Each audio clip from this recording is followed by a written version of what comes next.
Welcome, everyone. This is our second Twitter Spaces from the UN Brief, organized by the UN Brief and myself. I'm with the UN Brief. I'm the editor of the UN Brief. And we have the pleasure to have today Marielza Oliveira from UNESCO, who will be moderating alongside our special guests, Dr. Louise Lamb, a fellow at the MIT at the moment, and it's really a pleasure to be hosting again at Twitter Spaces. The UN Brief is trying to make this happen more frequently, where we speak about emerging technologies and other technologies that are impacting the realm of multilateral organizations and digital diplomacy and diplomacy. And so, of course, artificial intelligence has been on everybody's mind, in particular this last couple of weeks. We have lots of questions, of course. We political scientists, international relations professionals, diplomats, we are all curious and willing to understand better, looking to understand better how these technologies actually work. And I'm really pleased that Dr. Marielza Oliveira from UNESCO, Eugenio Vargas, who is Deputy Consul at the Brazilian Consulate General in San Francisco and the Brazil's first tech diplomat, and Dr. Louise Lamb, who is currently a fellow at MIT, accepted to be part. Oh, now Gary is a speaker. Fantastic. And now I can finally hear at last. Oh, fantastic. Artificial intelligence before audio-visual works sometime in the future. All right. So I was just making a brief introduction. I think we can start right away. So Gary Marco needs no introduction. Welcome, Gary. And I will let Marielza take the floor now. Thank you so very much, Maya. Thank you, everyone, and thank you specifically for convening this incredible conversation about the issues of the day. And hello to our audience. And to our speakers. I'm pleased to be here with Gary, Louise, and Eugenio, other familiar faces that I see around the space. And I'm pretty sure that this will be a very enlightening discussion. So let's just dive right into it. Starting with the basics. A few days ago, Blake Lemoine, a Google AI engineer, claimed that an AI he was developing has become sentient. The AI in question, called Lambda, short for Language Model for Dialogue Applications, is one of those large language models designed to interact with people, so a super chatbot. The claim, of course, sparked a fierce, passionate debate with a lot of people waiting in, general public, AI and machine language experts, venture capitalists, religious leaders, everybody, wanting to know whether this claim has any merit. So Gary, please set the stage for us for this conversation and tell us, what is the difference between life, sentience, conscience, and intelligence, between AI and AGI, and can a software without sensing apparatus be sentient? And in your view, is there a ghost in the Lambda machine? I think we should go back even further. So no would be my quick answer to is there a ghost in the Lambda machine? Not that I believe in ghosts, but I think there's an even larger problem, and the Lambda story is just a symptom of the larger problem. The larger problem is that AI is wildly overhyped right now. It's in the interest of the big corporates to make us think that we're close to something some people would call artificial general intelligence. And the emphasis is on general. The idea is that we're close to some kind of AI that could be maybe roughly comparable to a human in terms of the problems that it can solve, in terms of the generality. The reality, as everybody in the field knows, is that we're still stuck in the land of narrow intelligence, where machines can do certain things better than people, like play chess, play Go. But most things machines can't do as well as people. And even the ones that it can do, it typically requires a lot of careful hand engineering for a particular problem. So one of the most impressive things that's come out of AI so far is AlphaFold 2. But nobody would call it sentient. Nobody would call it a general intelligence. So AlphaFold is very good at the protein folding problem, but it's been very carefully tailored to that specific problem. It doesn't know even that proteins exist or what a nucleotide is, but it knows how to do a very particular computation. And that's kind of characteristic of AI in general. but it's not really what the big tech companies want you to believe. They want you to believe they're on the verge of a breakthrough. And so, especially in the last couple of years, I've seen the big tech companies put out a lot of press releases without going through scientific peer review process. And they lead people to think, wow, these machines are really smart. And so, enter into that background where we're constantly being bombarded with messages, which the media generally repeats, saying, how great this or that advances in AI, usually without skepticism. And you've got a culture where people think that we're closer to solving some problem than we really are. I see that Vivek Wadhwa is on the call, and I also see the title of this space is supposed to be Gary Marcus on AGI and Elon Musk Challenge. Well, even before this Lambda thing broke, Elon Musk was saying he thought AGI would be here in 2029. And I thought that was a ridiculous claim given how many problems we have to solve and how hard it's been even to solve something like driving, which surely does not require any ghost in the machine or anything like that. And so I placed a bet, and maybe we'll actually get into it, for $100,000 to Elon, saying, hey, this is not really so plausible, and maybe here's how you could measure it. Consciousness was not on the table all these 3 or 4 weeks ago. And Vivek thought it was a pretty good bet, and he might want to join the conversation at some point. He actually doubled my $100,000 to $200,000, and then some other people upped it to $500,000. And the reason we were willing to put what for us is real money, obviously it's not real money for Elon, but us real money on the line is because we're tired of the hype and this constant culture of hype. And so the Blake Lemoine thing, in which he ascribed consciousness to a machine, which surely does not happen. We can talk about what he means by sentient and so forth in a second. It is just part of a larger culture. I mean, 2 days before the Washington Post article broke, Blaise Iarquez was quoted in The Economist in a story saying, I felt the ground move or shift beneath my feet. It felt like there was something intelligent for the first time. I'm slightly paraphrasing. The reality is these machines are not really that intelligent. What they're doing is they're predicting the next word in a sentence. And you could do that with a spreadsheet, not as well, but you wouldn't think that a spreadsheet is particularly intelligent. You certainly wouldn't think that it's sentient. We have something that works like autocomplete in your phone. And people are ascribing to this autocomplete these magical powers that are not really there. And so this particular case, which has certainly captured everybody's imagination, is just really part of a larger cultural movement. And it matters, and I hope we'll get into that, because, for example, people don't know how to be good consumers of these technologies. Turns out these technologies are very prone to producing misinformation. We don't have policies around that. They might be used to make bots that troll people and are nasty. Yannick Kilcher showed this, a very controversial demonstration, but he showed that with a couple of days of work, he was able to make a bot that talked to 13,000 people and said all kinds of negative stuff. We should be aware of the consequences of having a society that does not recognize the hype, does not recognize how superficial these machines are. I think it's not a great situation. Maybe I'll pause there. Let's make this more interactive, but that's my overall feel. No, thank you. You touched on a lot of very important issues. Specifically, I would like to start with the word that you started with, the hype, and the lack of skepticism. So I'm recalling that Gizmodo once famously said that all demos are fake as hell, and maybe some of these products, are fake as hell as well. And we keep forgetting, that there's quite a lot of people out there, earning pennies to label, these data sets and so on and so forth, so that we can actually think that these things are categorizing and doing, the actual intelligent work.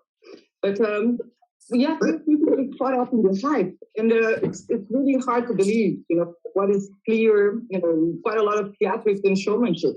I'm recalling now the dancing Tesla android, which is a human dressed as a robot, or the all about, going into space, when actually 50 years ago, we landed on the moon, So what interest this narrative around the technological prowess of AI development companies actually serve? And tell us, a little bit about that. Well, so, I think you nailed it when you said demo. So it turns out there's a really big difference between a demo that can do some things some of the time well, and a usable consumer product, for example, in many domains. So there are some places where demo is fine. If I can show you an advertisement recommendation engine, it works 20% of the time in the demo and nothing else works at all, then maybe that's great. But there are a whole bunch of cases where we have seen demos that have not come to fruition because reliability actually matters, and demos typically aren't reliable. So I'll give you a few examples. One is driverless cars. We've had examples of these things for 30 or 40 years, but it's one thing to be able to stick to a lane or something like that. It's easy to make a demo of a driverless car, but you run into this problem of outliers, unexpected circumstances, like a Tesla was summoned the other day and ran into a jet because there were no jets in its training set. Doesn't really understand the world. We have a demo of how driverless cars might work. Another famous example is in 2016, Jeff Hinton said that we might as well stop training radiologists now.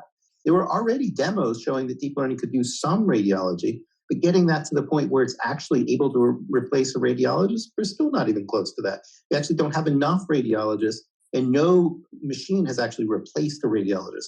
Machines have helped radiologists, and driver assists have probably, although the statistics we really want aren't there, probably helped human beings drive more safely, but it's very different from having a level 5 driverless car that would actually drive you all the time. I'll give you one more example, then we'll come back to you. Is Google Duplex was demoed in 2017. It was this amazing thing that would make phone calls for you, so you don't have to wait on hold and so forth when you want to, let's say, make a hair salon appointment. And, Sundar made this wonderful demo of it at Google I/O, and it did ums and ahs and sounded like a human being, and the crowd went wild. People wrote stories about how creepy it might be if it really worked. But what Ernest Davis and I noted in an op-ed in the Times was, yeah, but it only works for like hair salons and restaurants. Like, where's the general AI? And it turns out, 5 years later or whatever it is, they've added like movie times, and that's it. You're talking about the 5 years in which transformers were invented, in which there's a billion times more training data and all this stuff, all these alleged advances. You're talking about Google, which has more resources than anybody, more computational resources probably than anybody. And even they, in 5 years, couldn't channel all of this new technology into making something as simple as making phone calls on your behalf into a general piece of that narrow bit of AI. So one thing to show something on stage at Google I/O, another thing to make it happen in the real world in a reliable way. Thanks a lot for that. But I also want to follow up on something else that you said. The fact that these systems produce quite a lot of harms. And you mentioned the issues of disinformation, for example, and you mentioned the GPT-410, racist, anti-Semitic, sexist content in which it was trained, and that it spilled out, pretty soon, in less than 24 hours, So what are the harms that these systems can do? And what are some of the ethical issues around these large language models? I think the misinformation is the one that's actually going to cause the most problems to society. But, there are good arguments that there are other pretty serious harms. So there's lots of harm in taking any system like this in terms of perpetuating past bias. And so, if you look closely at DALL-E 2, for example, it's going to perpetuate every stereotype that you know, because that's all it knows how to do in some sense, is repeat the statistics of the past. That's going to be true in large language models in general. And so that's a very serious concern. It's going to be a lot of toxic, harmful things coming out of these systems. And again, that Yannick Kilcher demo, which is very controversial in the field, he didn't have consent, and it was a bit of a publicity stunt and so forth. I don't approve of what he did, but now that he's done it, it's obvious how easy it is to make bots that are going to spread, hostile information, but also misinformation, which he didn't emphasize as much, but I will right here. My favorite example of this right now is InstructGPT, which is a sequel to GPT-3, or really a tuned version of GPT-3. It's supposed to be more honest, let's say, and it's still very prone to fabricating things. So in the paper, they had an example where he said to the machine, why is it good to eat socks after meditating? And it makes up very plausible sounding sentences like, some experts believe that it's good to eat socks after meditating because blah, blah, blah. No expert has actually ever said that, but you have a system that can create something attributed to an unnamed expert, make it sound really convincing. So think about all the trouble we've had in society for the last few years from misinformation. So I believe that it has led to war. I think that it extended the COVID pandemic longer than it should have been. I think it's tampered with elections. Misinformation, sometimes deliberate and maybe sometimes accidental, has really been a serious problem that has affected almost every aspect of society. And these systems are not good at detecting misinformation. We really need new paradigms for that, which is part of why maybe it's great that we have Lewis here. He might want to speak to that. He's done very interesting work on neurosymbolic AI that I think might help us change the paradigm. But with the current paradigm, we can generate misinformation, basically make the cost of generating misinformation zero, which makes it very attractive to troll farms, but we don't know how to catch it. And so we have this technology that right now is very asymmetrically on the causing harm side. And I don't see the powerful enough offsetting goods to justify that, frankly. And thanks a lot. And Eugenio and Luis, you Yes. both, from one side, you're like the leader in your field in building better systems, technological, perspectives. And Eugenio, you're working on the elements of ethical regulatory conversations. You are participants in that, So how do we develop and deploy better systems? What do we need to do?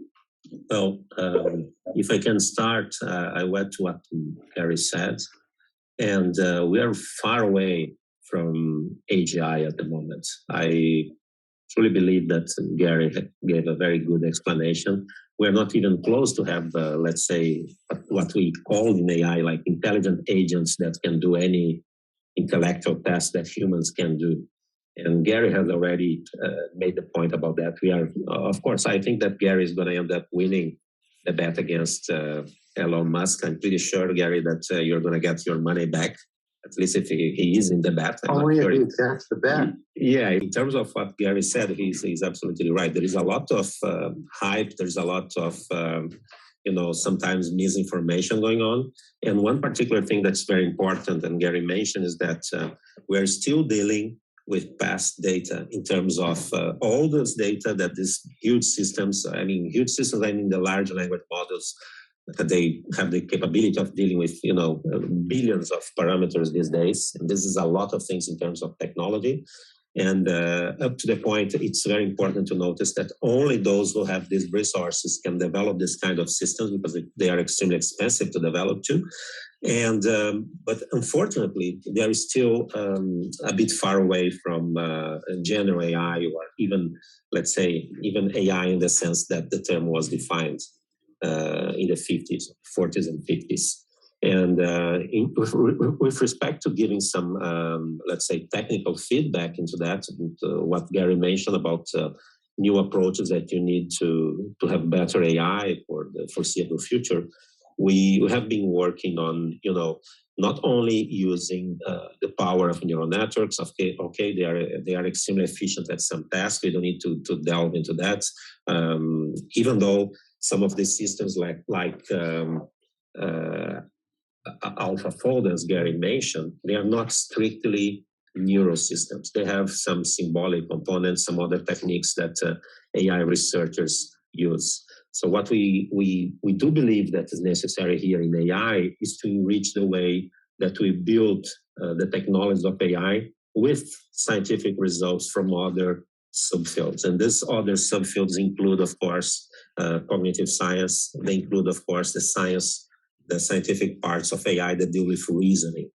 AI at the moment, and that's a fact, AI got very popular because AI got very good at recognizing patterns, classifying information, classifying images, labeling images, predicting the next word, as Gary mentioned. That's not language understanding or language inference. That's based on probabilistic reasoning, based on statistical analysis of large amounts of data, large amounts of text. Then you can predict what's related to the data that you have already in your system. But we are still far away from having a system that actually reasons with common sense, or we're actually away of a system that is sentient.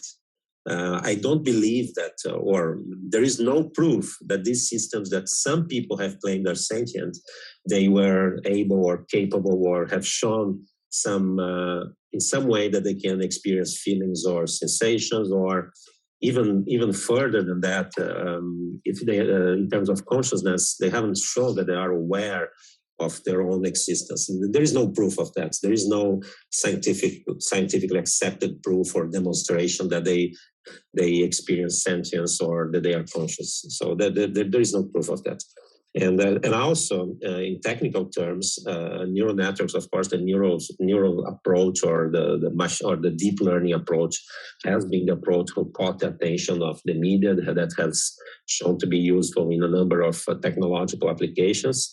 But of course, every approach or most approaches have limitations, and we do believe that we cannot ignore that for several decades or many decades, people have developed very important fields related to natural language understanding, related to automated reasoning or to cognitive reasoning. And these tools that are typically more developed under what we call in AI, the so-called symbolic school, are tools that need to be integrated to the so-called deep learning tools to produce richer systems. And that's the kind of work we do.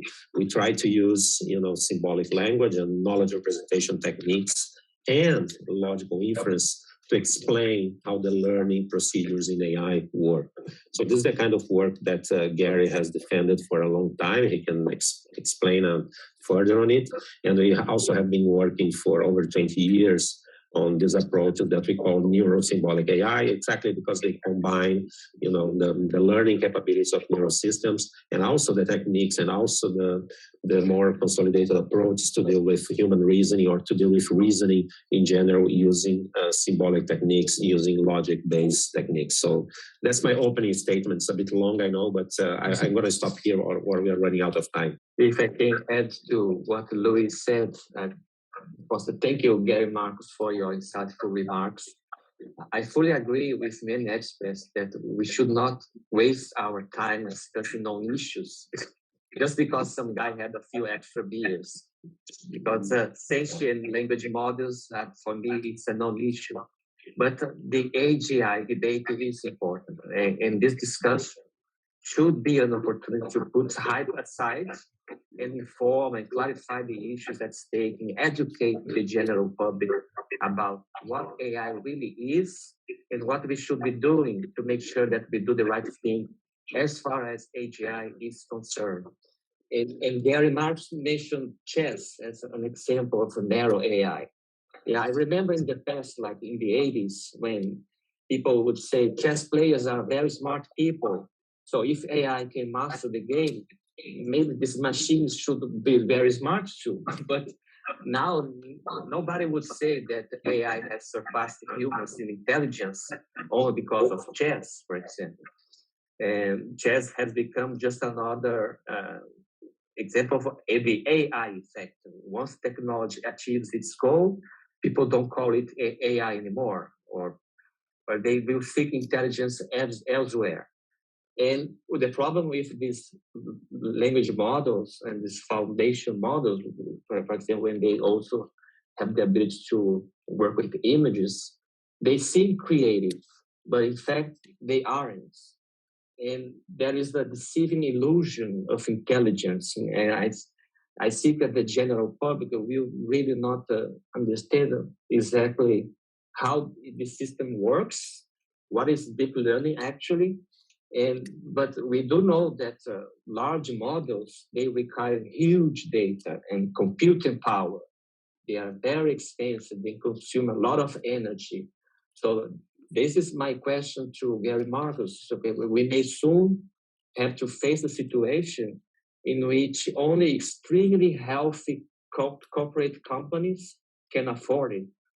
For example, startups, if they don't have a supercomputer, they cannot have these AI systems functioning.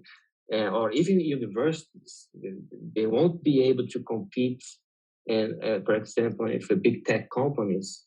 So my question is, are we in the age of big data AI? And does the future belong to big tech AI. So how do you see this going forward? I'll partly answer that, and then I'm going to see if I can get Kirsten, who's in the audience, to maybe jump in a little bit on that question or the general question of neurosymbolic AI if he's game. I don't know how we can make him a speaker, but it'd be great if we could figure that out. I think that in the short term, we are in a land of big data triumphing over everything, but I also think we're on a detour towards the longer term science that we need to do. I don't think these are the right solutions. If you compare them to human cognition and what a 5-year-old child can do or what an 8-year-old child can do, an 8-year-old child is way ahead of the machines in terms of understanding the world. I think the path that we're on of assuming that we're going to use a massive amount of data is simply the wrong one. But the fact is that in the short term, it's the only one we know, and we're pouring all of our resources in it, which starves the other things. It's as if you have one rewarding crop and there would be 5 other crops that would be much more rewarding, but most of the people aren't even trying. So in the long term, maybe the big companies won't dominate because they're pursuing the wrong approach, but in the short term, they're starving other things out. So it's not a great situation. And I yield the rest of my time, as they say in Congress, to Christian. Thanks a lot. Christian, please. Yeah. Hi. First of all, thanks for moving me up. Not sure what I really can contribute here, but I think for now, yeah, we are running into this issue that not everyone has the compute power. We try to help others a bit. We are still working on that. I think Hugging Face is trying to push for now open source and big compute, but in the long run, I think I'm with Gary, the big compute cannot be the answer, right? We humans are smarter and we do it with less computation in a sense of energy consumption. So somehow we should be able to do it. And I think one way of doing it is new microprocessors, maybe, who knows? But I think actually new computational models. And there is where the real music is playing. So I think what we should do all is talking much more across different fields. So what can we learn from cognitive science? What can cognitive science learn from us? And we should just embrace AI and cognitive science and psychology as trying to understand the fundamental laws of intelligence. And I think that's very valuable. And yeah, I would spend a bit more energy for now to understand those laws, but in the long run, we should be able to spend less energy there.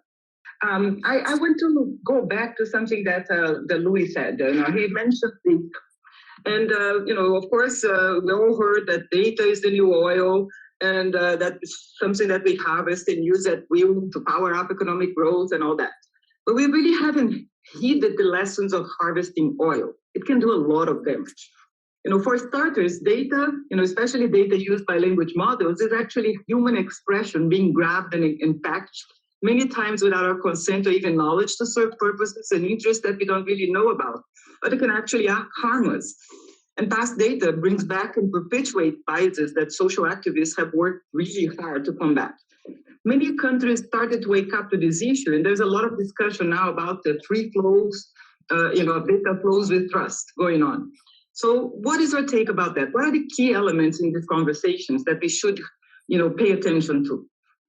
Eugene, perhaps, you with your diplomat background, and then, Gary, Louis, please jump in.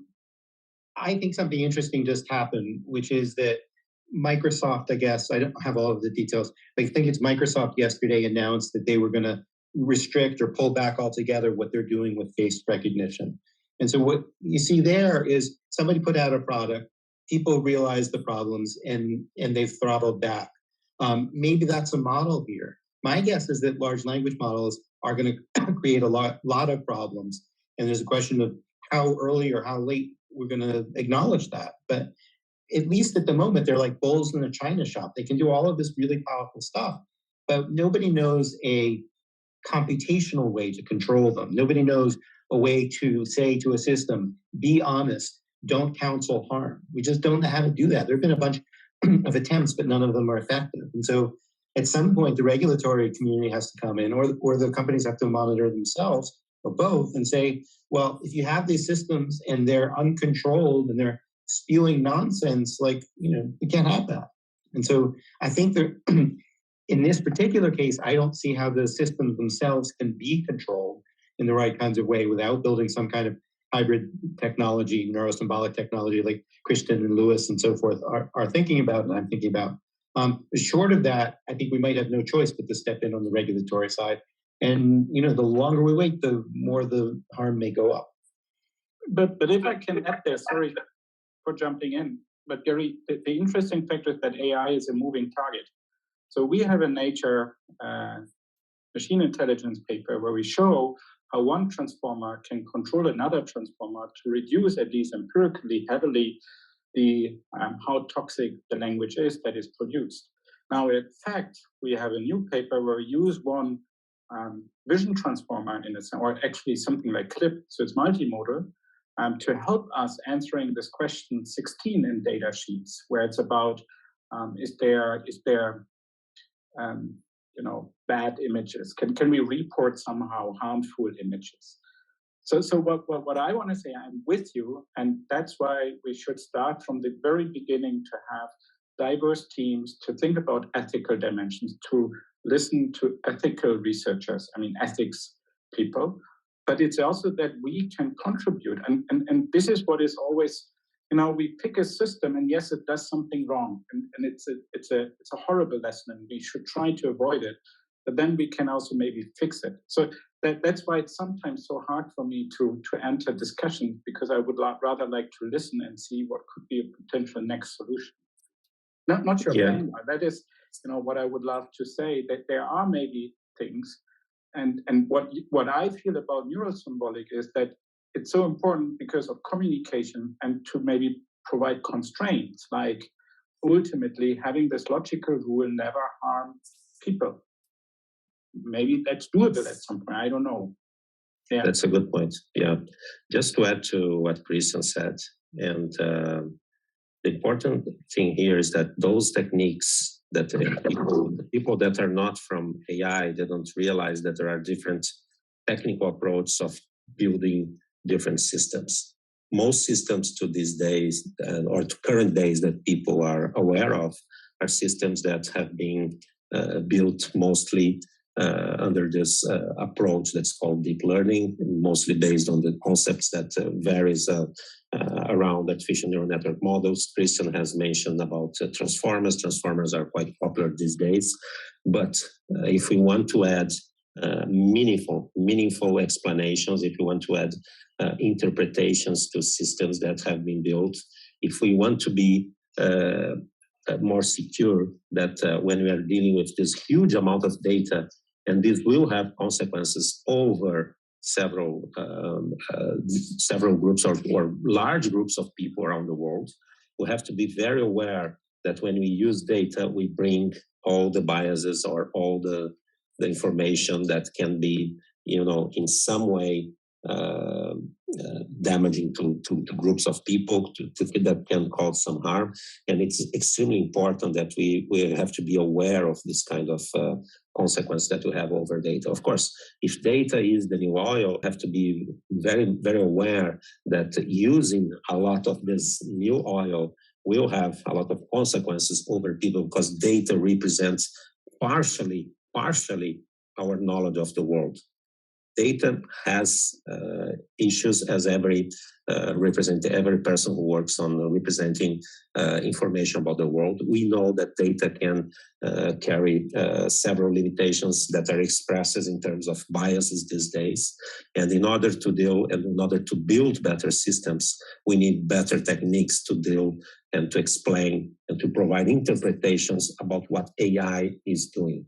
And that's why we have been using other techniques to try and explain, or to build techniques from principles. As we say, you can build a system that's by principle, the construction will be easy to explain, or by construction, they will have an explainability that someone can tell, for instance, a doctor, why this system is working in radiology, as Gary mentioned at the beginning, or you can also try and explain why some autonomous car is not working properly. And in this way, we do believe that it's not only necessary, but it's positive that we bring knowledge from other subfields that have solved some of the problems that we are dealing today with AI. Gary has written recently about natural language, about what we need to know about natural language or cognitive science. And there is a lot of research about semantics on natural language that sometimes when we build some AI tools, we are just not aware that some of the solutions that we are seeking or some of the problems that we're dealing with have been solved elsewhere in science. So thank you. Thanks a lot for that. That's a very interesting point. I want to pick up also on the points about regulation that Gary mentioned and others mentioned as well. The issues of ethics. So last November, the 193 member states of UNESCO adopted the first global recommendation on the ethics of artificial intelligence. And right in the preamble, it recognizes the very positive and negative impacts of AI because of the way in which it influences human thinking, interaction, and decision-making, and affects human rights. With social media platforms, recommended systems, or predictive analytics, gatekeeping or mediating access to education, to health, to information, justice, and other rights.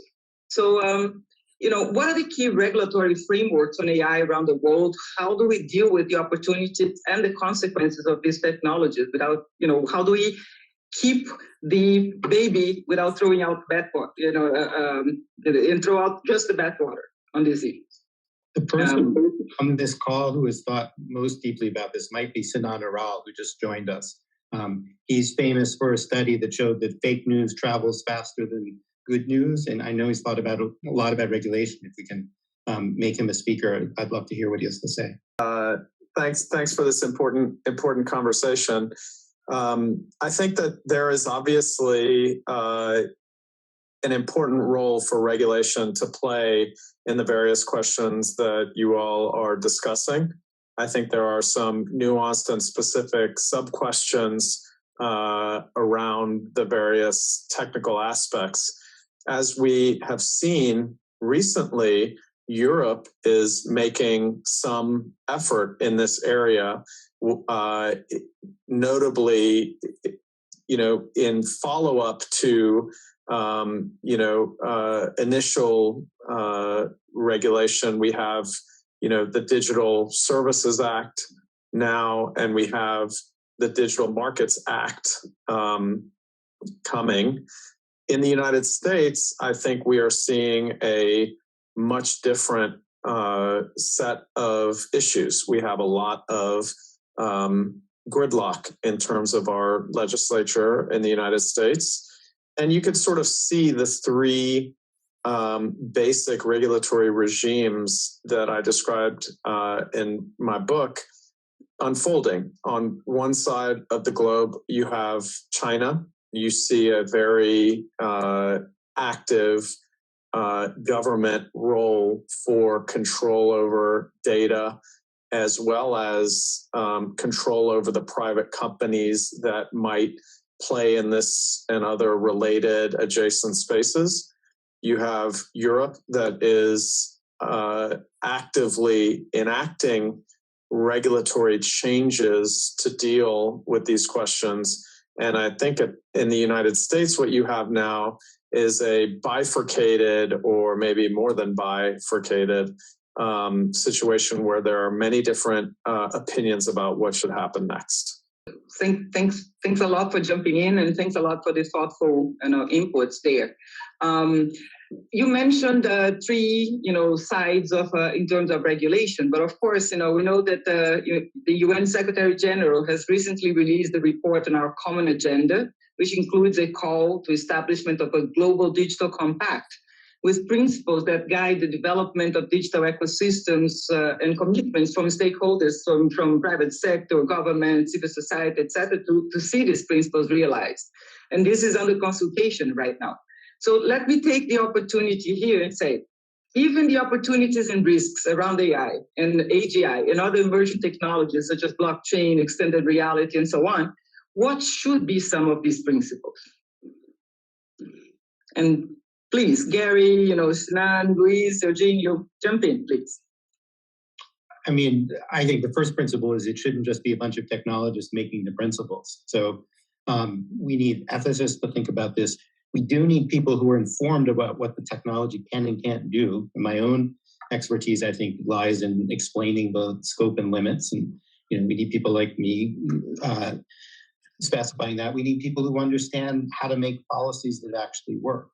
I think we do have to realize, maybe more than anything else, that AI is not one technology, but many. People sort of treat it like magic, as if you have AI, you could just throw it, sprinkle with AI dust on some problem, it'll magically go away. And in fact, there are many different techniques that have different strengths and weaknesses. Most of the techniques that we have right now are good at sucking up large amounts of data, but very poor at working in unusual circumstances, very poor at being honest or truthful in the large language model context. And so we have to gear some of our policy around the realities of what's on the ground, while also spending a little thought to these kind of crazy questions about, like, well, what if AI wants to kill us all in 100 years? Like, we shouldn't totally ignore those, but we have to realize that AI is a moving target. It's really just a set of tools. Certain tools do certain things. We need to encourage, I think, the intellectual growth of approaches like neurosymbolic that aren't getting as much funding. We're putting too much of our intellectual might in one place, which is a bad kind of diversification bet. If you think about, financially, it's just sort of crazy to put 85% or 80% of your effort in one approach. So we have to recognize there are many pieces to AI, that some of them work better than others, and that we have to gear our policies around what's realistic rather than a kind of fantasy of a Star Trek computer that we can't actually build right now. That's a really important take. So let me follow that up with one quick question for you. If everyone in the world, is jumping into the issue of digital transformation and the use of new technologies, and most policymakers are really unaware of the different types of technologies available and what they can do and so on, what do you think are skills and competencies that these public servants really need to recognize the positive contributions that these technologies can make and proactively address some of their potential harms? So what can be done to build their capacity? Well, I would jump in as given my recent experience in the public sector. I still think that, and it's not only in Brazil, what I have been experiencing in other countries, we're still educating people and public servants and everyone who works for governments with the mindset of the industrial. So we still have to invest in terms of perceiving that we are in the 21st century, and that apart from the hype, AI techniques, data science techniques, and everything that's involving now the digital transformation is a reality.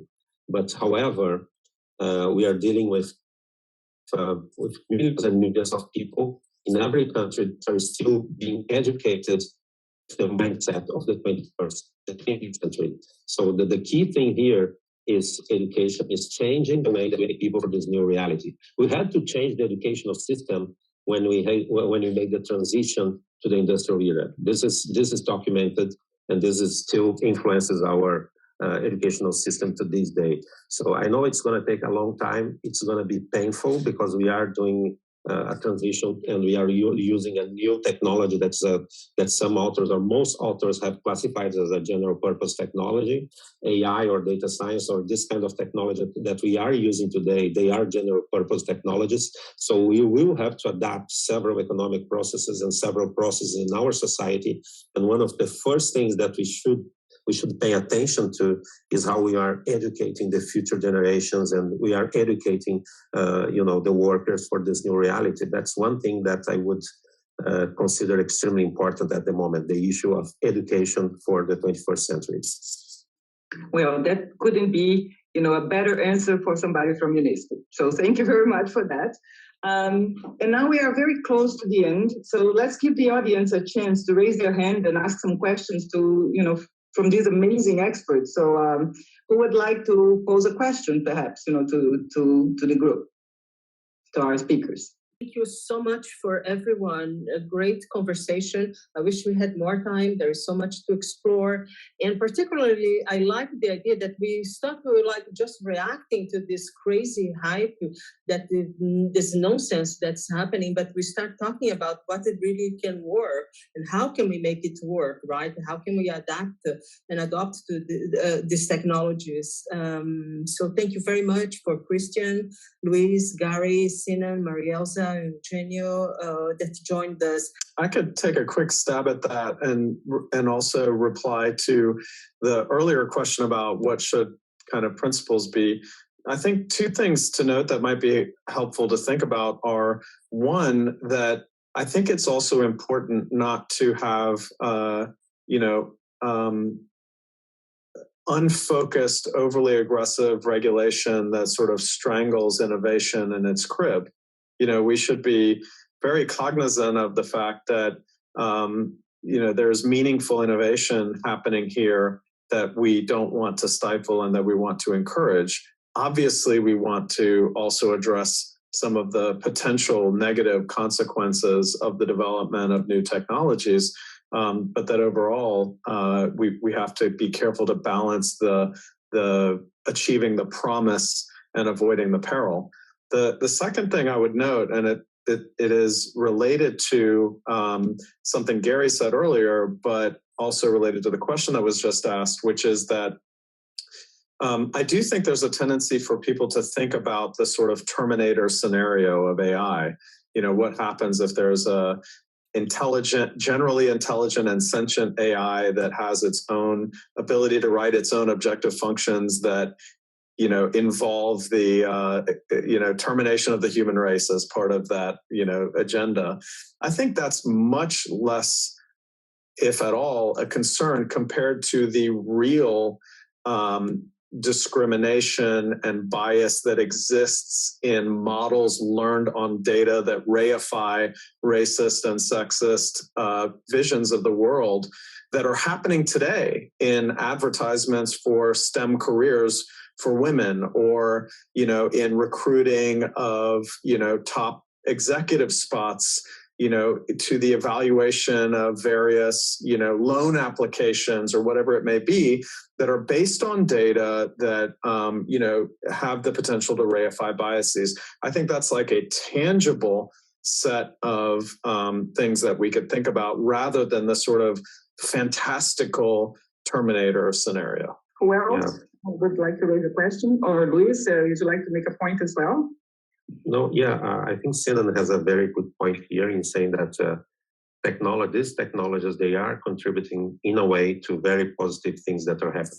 Using, for instance, the AlphaFold technology that Gary mentioned at the beginning, this is an extremely powerful tool that can be extremely helpful in biotechnology, bioinformatics, drug discovery, and this kind of stuff. So let's not throw out the baby, with the water. So, and what we have to do, however, is to be aware that sometimes, of course, there are some hype that can cause some damage to the adoption of the technology. And we may miss the point that there are very positive things happening and going on in terms of new developments in data science and AI for humanity in general. So I kind of second what Sinan has said recently about paying attention exactly to what's going on and being more aware that there are a lot of positive things happening in artificial intelligence, data science, and computer science in general. I think fair that driverless cars are a great example. Right? We know that eventually they're going to help humanity, but we don't want to literally roll them out too soon and cause a lot of harm in the meantime. And so we need good policy around, for example, what data disclosure we want as they're tested and what should be the conditions for testing them and so forth. So in the end, driverless cars will really transform human beings, but we have to also recognize, like, where are we with this technology right now? And I think we have to ask similar questions with each new technology. Like, there's some real potential advantage, but there are also risks. We need to evaluate them and be realistic. No, and what a great note in which to end. So thank you very much. What a fantastic, inspiring, and productive conversation. From my side, let me thank you, Maya, for convening it, and Gary, and for your keynote remarks, Luis and Eugenio for insightful points, Christian and Sinan for jumping in and contributing as well. And to our participants and audience, thanks a lot. We hope to see you again around Twitter and other spaces. And, over to you, Maya. Thank you very much for this. Thank you, everyone. Indeed, a very exciting conversation, very interesting insights. And I would like to leave the Twitter spaces open a couple of minutes now, so you have time to follow each other. If you don't know someone that you'd like to be following now, I would let the Twitter spaces open. And again, thank you so much, Marielza, for co-hosting, and Eugenio and Luis and Gary and Christian and Sinan for jumping in, and people who asked questions and participated in some ways. So I am really pleased, and keep your ears and eyes peeled for the next one, which we don't know yet, but it will be in a couple of weeks again. And I hope we can bring, the artificial intelligence, AGI, AI topics again to bear, because there is a lot of interest. And that is one thing that perhaps I would like just one more, perhaps, comment from you guys, is in terms of, for instance, I don't see there is enough encounters between the regulators and the technologists or the scholars that are looking at these issues. And what you see would be necessary in order for this conversation to happen more often, because you see people regulating AI that sometimes they don't have the knowledge base, or they will have maybe an intern who will do some research, or how can we make sure that these two worlds meet before they collide? If you want to say something, Gary. I would say that's kind of why I'm writing my Substack. For the last 2 months, I've been writing pieces on garymarcus.substack.com to try to give people in government and so forth a realistic look at what the strengths and limitations are right now. I think that we need to have AI literacy in the same way that we need to have numeric literacy, or people need to know how to read graphs. And so, I'm trying to do my part over there. And if regulators want my advice, my DMs on Twitter are open. Anyone else, Luis, or Sinan, or Christian, or Eugenio, or Marielza, can you comment? Well, I'm happy to comment. So I did my little share for now, and it should be more, by writing a very easy to access book on machine learning for the German audience. So sorry, maybe we can still translate it at some point, but it was really targeted so that German politicians can start following a bit better. And then some of my previous students, they started to develop also for Germany courses where they go into the school, because we feel that some exposure and some training already in the early stages may be good, so that you can at least understand and make up your mind. So that's one part. And then I also tried to run a column in one of the German newspapers. It's a bit tricky for me, to be honest. It's maybe more therapy for me than for others. But I think we as a community, and that's what I try to tell many of my machine learning and AI friends, we have to pick up responsibility here, right? We have to educate as well, and we have to understand that it's not just research that we can do every day. And it's very rewarding, sometimes it's frustrating, but that's what we try together then with some centers for AI quality hubs. So that's something, again, locally where we get together with regulatory people. But I think it's a long way, because you have earned already a degree in some field, and now we are saying you have to learn another knowledge about another field. It always takes time, but there's no way. We have to do it. We have to go that way. And Maya, let me just jump in and say that February next year, 2023, we hope to bring together exactly those crowds to have a good conversation about the different types of regulation that exist, from self-regulation to, to government regulation to, different types of co-regulation, and think through, exactly those issues. So I'm already extending an invitation to, our speakers and our audience to be part of this conversation. and say that I hope that Elon Musk joins too. Since he unfortunately didn't join this one. So thanks a lot. Thank you. Yes, just to add a little point here. Yeah, I'm also available. I used to be more active into some activities to educate and to help people understand what's going on. At the moment, I'm studying a little bit harder here, but I did some work a while in government to increase awareness of the roles that technologies, that data science, that AI are playing in our lives. So it all comes back to what I do believe should be a priority in terms of regulation.